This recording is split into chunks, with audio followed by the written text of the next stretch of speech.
नारायणं नमस्कृत्य नरं चैव नरोत्तमं देवी सरस्वती व्यासं ततो जयमुदीरयत् नष्प्रायेषु भद्रेषु नित्यं भागवतसेव्या भगवती उत्तमश्लोके भक्ति भवति नष्टकिं कृष्णाय वासुदेवाय देवकी नन्दनाय च नन्दगोपकुमाराय गोविन्दाय नमो नमः। मूकं करोति वाचालं पङ्गुलङ्घते गिरिं यत्कृपातमहं वन्दे परमानन्दं माधवं श्री चैतन्येश्वरम श्री गुरुदेव तारिणम। श्रीमद्भगवत महापुराण भागवतम महापुराण 11 अध्याय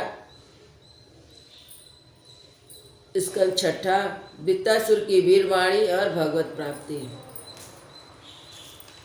सुखदेव जी कहते हैं, परीक्षित सुनिए, असुर सेना भयभीत होकर भाग रही थी। उसके सैनिक इतने अचेत हो रहे थे कि उन्होंने अपने स्वामी के धर्मानुकूल वचनों पर भी ध्यान न दिया। वृत्तासुर ने देखा कि समय की अनुकूलता के कारण देवता लोग असुरों की सेना को खदेड़ रहे हैं और वह इस प्रकार छिन्न भिन्न हो रही है मानो बिना नायक की हो। राजन यह देखकर वृत्तासुर असहिष्णुता और क्रोध के मारे तिलमिला उठा।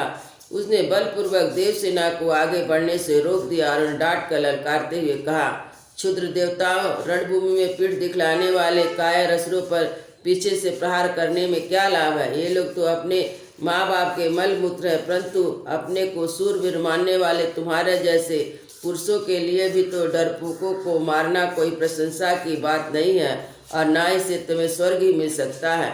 यदि तुम्हारे मन में युद्ध करने की शक्ति और उत्साह है तथा आप जीवित रहकर विषय सुख भोगों की लालसा नहीं है तो क्षण भर मेरे सामने डट जाओ और युद्ध का मजा चख लो। परीक्षित वृत्रासुर बड़ा बली था। वह अपने ढील ढाल से ही शत्रु सेनाओं को भयभीत करने लगा। इतने क्रोध में भरकर इतने जोर का सिंहनाद किया कि बहुत से लोग उसे सुनकर ही अचेत हो गए। वृत्तासुर की भयानक गर्जना से सब के सब देवता मूर्छित होकर पृथ्वी पर गिर पड़े, मानो उन पर बिजली गिर गई हो। अब ऐसे मनुत्मत गजराज नर कटका बन रोज डालता है, वैसे ही रणबांकुरा वृत्तासुर हाथ में त्रिशूल लेकर भय से नेत्र बंद किए पड़ी हुई देव सेनाओं को पैरों से कुचलने लगा। उसके वेग से धरती डगमगाने लगी। ब्रजपाणी देवराज इंद्र उसकी यह करतूत सह ना सके। जब वह उसकी ओर झपटा तब उन्होंने और चिढ़कर अपने शत्रु पर एक बहुत बड़ी गदा चलाई। अभी वह सदा गदा वृत्तासुर के पास पहुंची भी ना थी कि उसने खेल ही खेल में बाएं हाथ से उसे पकड़ लिया। राजन परम पराक्रमी वृत्तासुर ने क्रोध से आग बबूल होकर उस गदा से इंद्र के वाहन ऐरावत के सिर पर बड़े जोर से गरजते हुए प्रहार किया। इससे इस कार्य की सभी लोग बड़ी प्रशंसा करने लगे। वृत्तासुर की गदा के आघात से ऐरावत हाथी ब्रज हाथ पर्वत के समान तिलमिला उठा। सिर पट जाने से अत्यंत व्याकुल हो गया। खून उगलता हुआ इंद्र के लिए हुए 28 हाथ पीछे हट गया। देवराज अपने वाहन ऐरावत के मूर्छित हो जाने से स्वयं भी विषादग्रस्त हो गए। यह देखकर युद्ध के धर्मर्मक वृत्तासुर ने उनके ऊपर फिर से गदा नहीं चलाई। तब तक इंद्र ने अपने अमृतश्राही हाथ के स्पर्श से घायल ऐरावती के व्यथा को मिटा दी। फिर रणभूमि में आ डटे। परीक्षित, जब वृत्रासुर ने देखा कि मेरे भाई विश्वरूप का वध करने वाला शत्रु इंद्र युद्ध के लिए हाथ में वज्र लेकर फिर सामने आ गया है, तब उसे उनके उस क्रूर पाप कर्म का स्मरण हो आया और शोक मोह से युक्त हो हंसता हुआ उनसे कहने लगा। वृत्तासुर बोला, आज मेरे लिए बड़े सौभाग्य का दिन है। तुम्हारे जैसे शत्रु जिसने विश्व रूप के रूप में ब्राह्मण अपने गुरु और मेरे भाई की हत्या की है मेरे सामने खड़ा है। अरे दुष्ट, अब शीघ्र मैं तेरे पत्थर के समान कठोर हृदय को अपने सूल से बिगड़ करके भाई के उत्तीर्ण होऊंगा। आहा, यह मेरे लिए कैसे आनंद की बात होगी।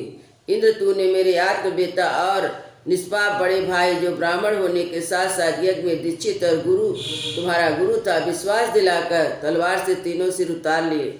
ठीक वैसे जैसे स्वर्ग कामी निर्दय मनुष्य यज्ञ में पशु का सिर काट डालता है। दया लज्जा लक्ष्मी कीर्ति तुझे छोड़ चुकी है। तूने ऐसे नीच कर्म किए हैं जिनकी निंदा मनुष्य की बात ही क्या राक्षस तक नहीं करते। आज मेरे त्रिशूल से तेरा शरीर टूक टूक हो जाएगा। बड़े कष्ट तेरी मृत्यु होगी। तेरे जैसे पापी को आग भी नहीं जलाएगी। गिद्ध भी तुझे नोच नोच कर खाएंगे।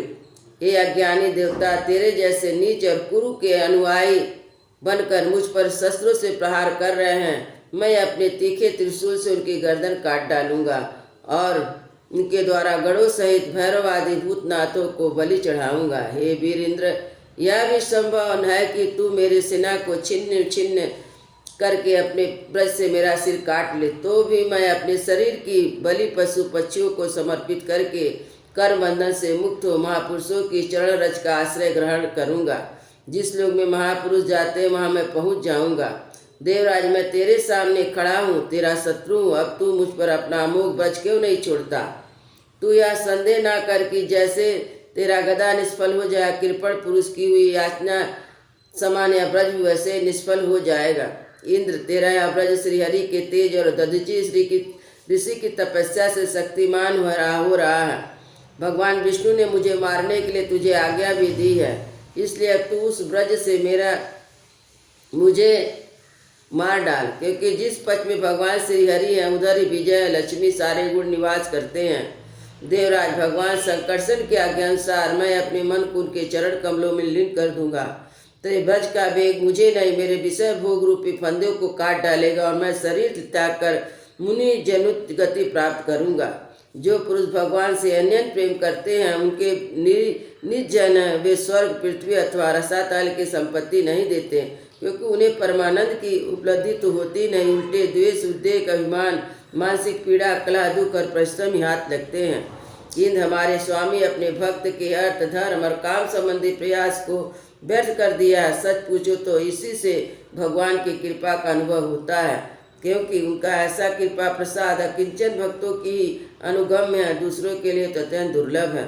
भगवान को प्रत्यक्ष अनुभव करते हुए वृत्तासुर ने प्रार्थना की, प्रभु आप मुझ पर ऐसी कृपा कीजिए, अनन्य भाव से आपके चरण कमलों के आश्रित सेवकों की सेवा करने का अवसर मुझे अगले जन्म में भी प्राप्त हो। प्राण वल्लभ, मेरा मन आपके मंगलमय गुणों का स्मरण करता रहे, मेरी वाणी उन्हीं का गान करे, शरीर आपकी सेवा में संलग्न रहे। सर्व सौभाग्य निधि, मैं आपको छोड़कर स्वर्ग, ब्रह्मलोक, भूमंडल का साम्राज्य, रसातल का एक छत्रराज, योग की सिद्धियाँ, यहाँ तक भी मोक्ष नहीं चाहता। जैसे पक्षियों के पंखहीन बच्चे अपनी माँ की बाट जोहते हैं, जैसे भूखे बछड़े अपनी माँ का दूध पीने के लिए आतुर रहते हैं, और जैसे वियोगिनी पत्नी अपने प्रवासी प्रियतम से मिलने के लिए उत्कंठित रहती, वैसे ही कमल नयन मेरा मन आपके दर्शन के लिए छटपटा रहा है। प्रभु, मैं मुक्ति नहीं चाहता।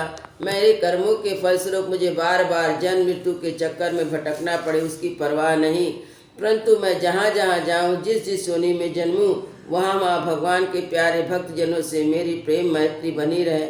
स्वामी ने, मैं केवल यही चाहता हूँ, जो लोग आपकी माया देगी और स्त्री पुत्र असक्त हो रहे हैं, उनके साथ मेरा कभी भी किसी प्रकार का भी संबंध ना हो। सियावर रामचंद्र की जय। जय श्री राम।